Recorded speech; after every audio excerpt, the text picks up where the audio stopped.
exercises targeting the obliques. So an oblique dip, this is a little heavier weight, so even this workout is a full body workout, working for 3 to 4 sets of each exercise, and I'll give a recommendation of reps or the amount to hold a position as we go.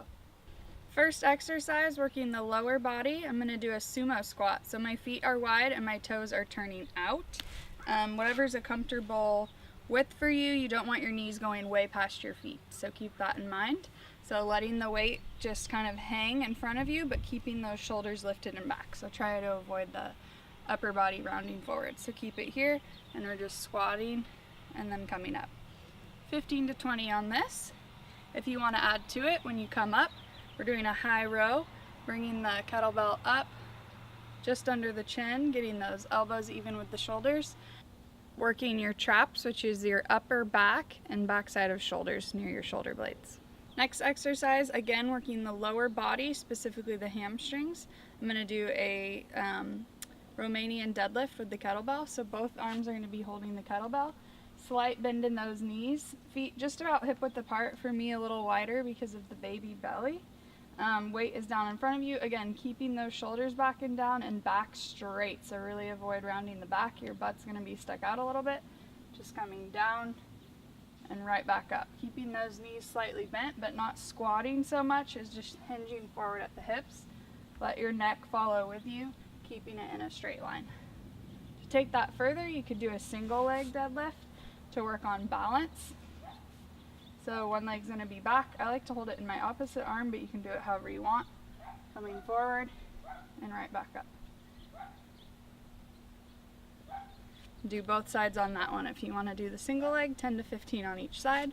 Regular deadlift, I would do about 15 to 20. Next exercise, working the shoulders. We're going to do a shoulder press, single arm. So using the kettlebell, take it here, and then you're going to press it up overhead. Avoid arching your back. And depending on the weight, 10 to 15 on each arm.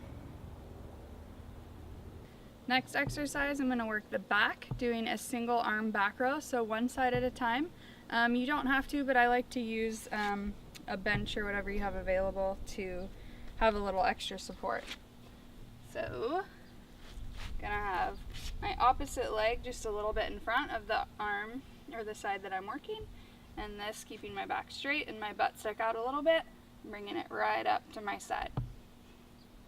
So this is a single arm back row, about 15 reps on each side.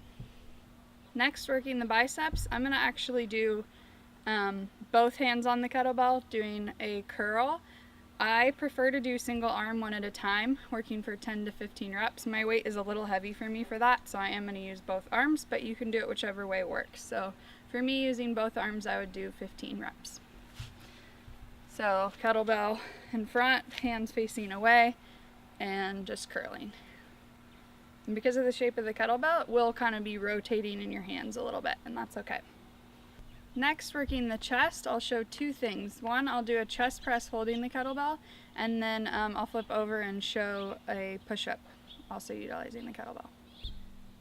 So lowering the kettlebell down above my chest and lifting, I'm just holding it in both hands, getting in a nice little chest press. Also, while doing this, I like to kind of add a little crunch. So chest press, and then if you want a crunch or a full sit-up. About 15 reps on this. So for the push-ups, I'll demonstrate a modified push-up. Definitely bring your knees up if that feels okay for you, working 10 to 20 reps. Same with modified, 10 to 20 reps, however many you can do. If you're doing a lot modified, you're probably ready to try it without your knees.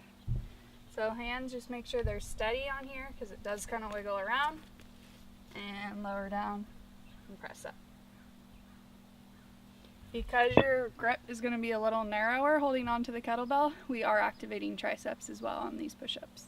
While I'm down here, I'll show a quick core exercise, just a plank variation. You could work on just holding the position, or you can bring your knee towards the same elbow or opposite elbow, bringing that knee underneath you. So I'll demonstrate those.